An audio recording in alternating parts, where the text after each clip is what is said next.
So, welcome to the Knights Hall. I'm Brandon, Captain of the National Nightmares. We got Kat, Regional Commander of the Northeast, Captain of the Executioners, and Ringo, two-time U.S. Longsword champ. Yeah, 2 times. Also better known for starting fights on the internet. I do that a lot. So we're talking about night fights today. What are they? Why do we do them? All that kind of good stuff. Been lots of questions about what we've been doing, how we do them, what the rules are. So we're going to try to cover it today. First of all, Kat. Yeah, that's me. That's good. Simple answer, what is a night fight? A night fight is a one-on-one match done in a very similar style to the melee style of the ACL. It is based on points and takedowns. Where did they come from? Where did we get the idea to do night fights? Whoever wants to answer. We got the idea to do night fights because we wanted a harder version of the dueling format, and we actually came up with the idea for these in a bar in Poland in a town called Gdansk. Sweet, I'm down with that. Who does the night fights in particular? Like, what organizations? Are they affiliated with any specific organizations that do medieval fighting? Night fights are done through the Knights Hall specifically, so it's done through the Knights Hall organization. Okay, so we're involved with the Armored Combat League, the ACL. There's other organizations that do medieval fighting. This rule set is specific to the Knights Hall. So it's not like ACL does duels, right? So which is a single form of fighting, point based. This is Armored Combat League doesn't do night fights, right? It's just a Knights Hall thing. Correct. Okay. So people have probably seen, videos on the internet of guys in armors doing singles fights. There's one in particular that's really popular, M1 medieval fighting from Russia. Is night fights, is this that? Is this something else? Is there other organizations that do it? Night fights are only done by the Knights Hall organization. Our rule set is different than any of the others currently out there. We have difference from weapons weights, difference from time of the round, and how they're scored. So they're basically a completely different fight. The only thing that they really have in common are 2 people are fighting in armor. Okay, that makes sense. Rules. Yeah. So people have been asking, where's the rules for this? What are the rules? How can I get them? Are there rules? Are there rules? There are rules. We have rules. They're not published. We specifically have been keeping from writing down an official rule set because we're toying with it. We've been toying with it for a couple of years now. The rules are, they're in alpha. They're not ready. Hopefully we have something we're happy with and we think we can publish soonish, but we really don't want to let them out until we think they're perfect. Right. So the rules being still tested, working out the details, is why they're only done here, right? Which is why we haven't seen them, this specific night fight, quote unquote, in other places, right? Correct. As compared to probably anybody that's been involved with the ACL understands how ACL does duels or singles fights. How is it, as far as scoring, how is it different than a duel that you're watching? So we use what's called the 10-point must system. It's the system used it's essentially the system used in boxing and MMA.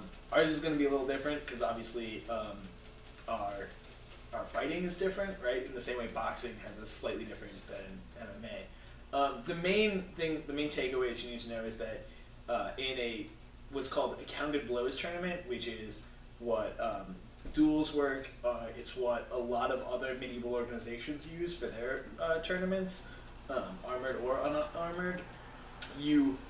Each strike is worth a certain amount of points. You tally them up at the end, and whoever has the most points wins. The 10-point must doesn't work like that. You have 3 judges.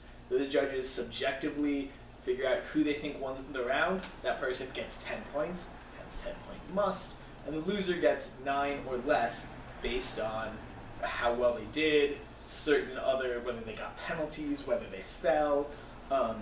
And in particular, what we are looking for in our 10-point must system, in order, is weapon strikes, or effective weapon strikes followed by effective any other type of strikes. So if you hit me with a sword and I punch you and they have the same effect, your sword strike is going to be taken into a higher accounting by the judges. However, if you tap me with your sword and I level you with a punch, that punch is now taken into a higher effect. So it's the effectiveness with the weapon followed by the effectiveness of other strikes, then just general strikes. Again, weapons are slightly edged, and then we take into account ring control. We take into account who's dominating the fight, who's controlling the pace, such things like that. Aggression is one of the things we take into account.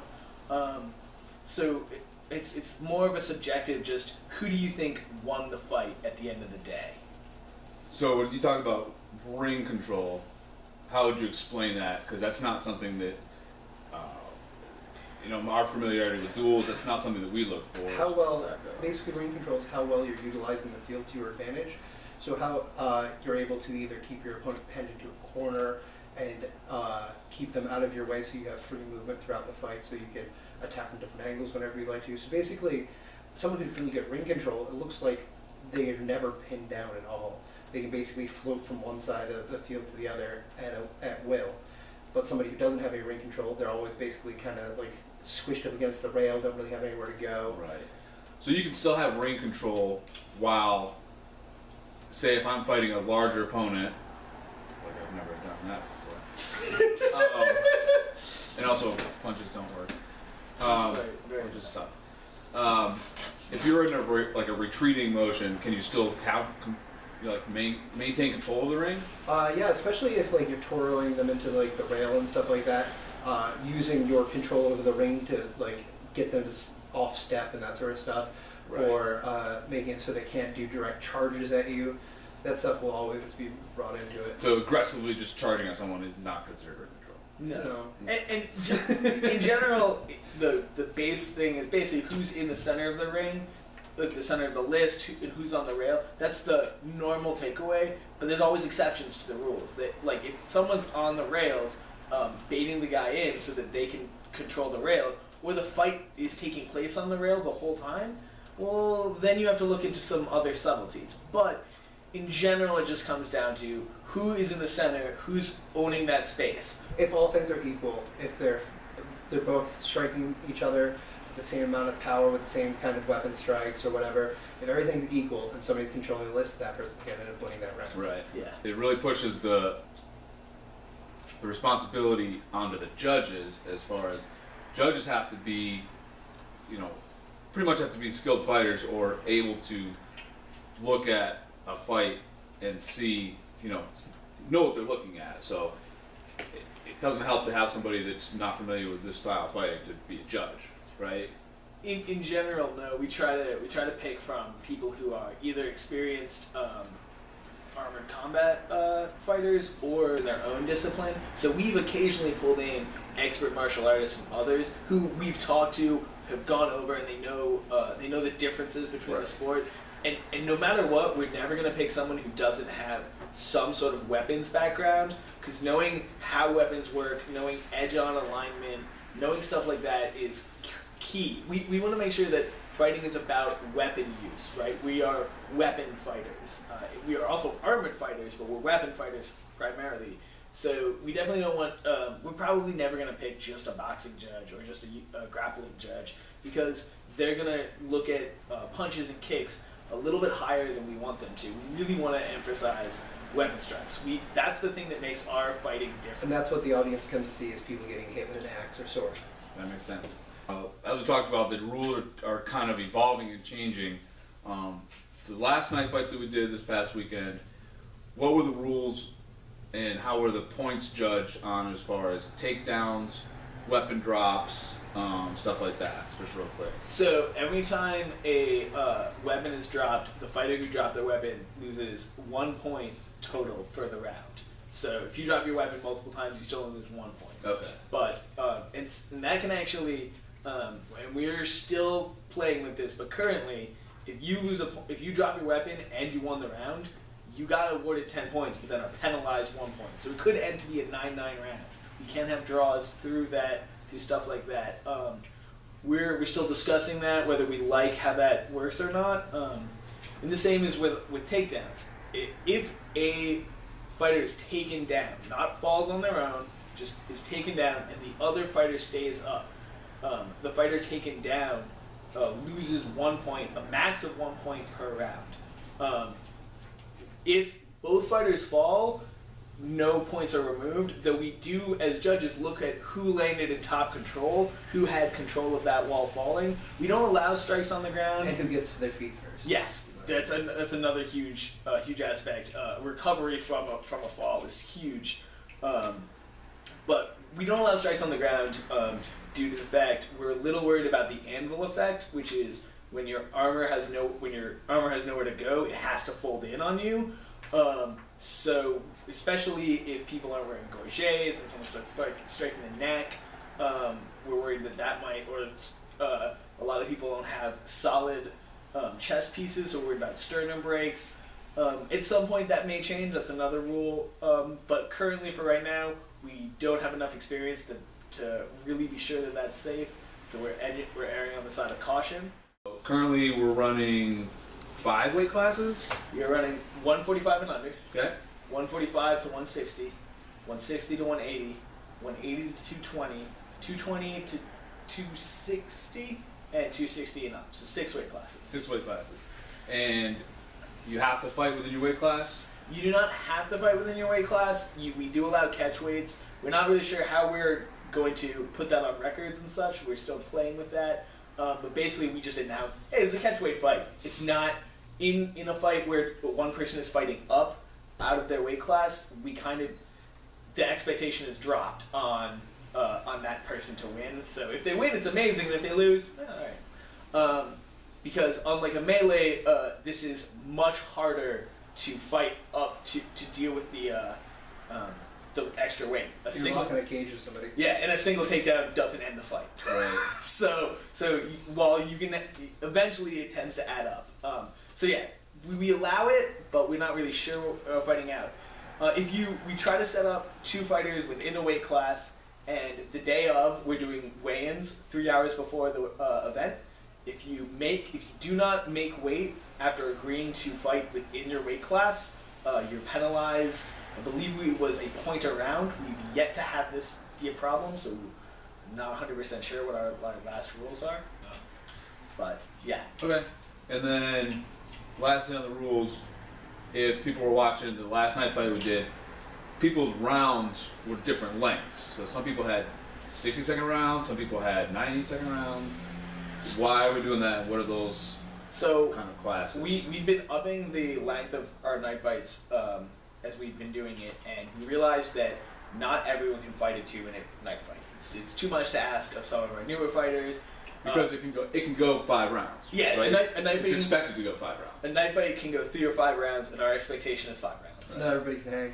Right. It's a lot to ask. When we first started, we were only doing 60-second rounds, and they were brutal back in those days. We've gotten used to it. We're in better shape. We understand how to fight in armor better, but there's still newer fighters who are still coming up, and so we're trying to separate how we're doing that. So what we have is Class C. Class C night fights is 60 seconds, and we're also restricting the weapons you can use for that. It has to be a sword and shield.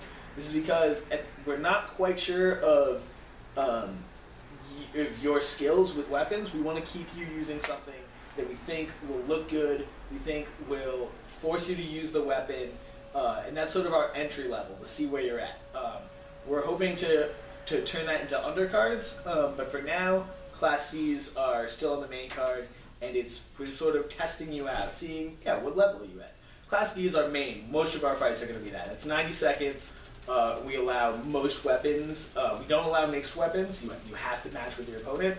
And we allow long swords, falchion and buckler, axe and buckler. So we use most weapons in that. And then our last is Class A. And we want this only for our best fighters. It's kind of going to be like championship rounds in UFC, where they do 5 rounds instead of 3. This is our top end fights. These are going to be our main event cards. We didn't have one last night fight, because we weren't able to pair anyone together in a fight that we thought was worth it. So, and that any weapons goes, and we might even allow mixed weapons. So you might be able to bring in a longsword versus a short axe. We're still playing with that. But yeah, so it's that's the top end fight. The Class A. When we eventually start adding championships, that's what every championship fight will be a Class A fight. Do you foresee people, even if they might be experienced fighters, coming in at Class C all the time and then working their way up through, or you'll kind of look at their overall fitness and fighting skill and kind of place them in a class? Exactly. You don't get to choose your class. We will tell you. Okay, that's a good point. Yeah, we're going to tell you where we think you should fight, and even we might put you in a Class C, if you have weapon skill and you don't have endurance, or you have endurance and you don't have weapon skill, or maybe you have both, and the only fight we have for you we think is a good Class C fight. That's cool. That leads right into the next thing I want to talk about, which was who sets up night fights, and who chooses who fights who. Do I go out and challenge some guy in the street to a night fight? Please don't be a dingus and call out someone on the internet to fight in Knights Hall night fight. Please don't do that. It just causes more issue on setting up the card. It doesn't help anybody. We all know you're very tough. You're very strong. You're a great fighter. Everybody already knows this. You're very pretty too. You don't have to do it on the internet that way. To answer the question, there is a commission. There's a night fight commission. Okay. We sit down and we come up with who we think are good fights. From a list? From a list. Of people that want a night fight. Up till now, we had been booking fights prior to the match. We would go like a month before. We'd be like, You'd set up a plan. You are fighting. Brandon is fighting Kat. We're backing away from that, and now we're going. Plans don't survive impact. We are now coming up with. We're just going to get a list of interested fighters, and within a week, maybe 2 weeks of it, we will tell you who you're fighting. What we will need is what your weight is. We may ask you for what you think you'll be able to weigh in, whether you're willing to fight up or not, and preferred armaments. Yeah, and we may ask to see some video if we don't know you, to be like, hey, what do you fight like? But in general, yeah, what do you prefer to fight with?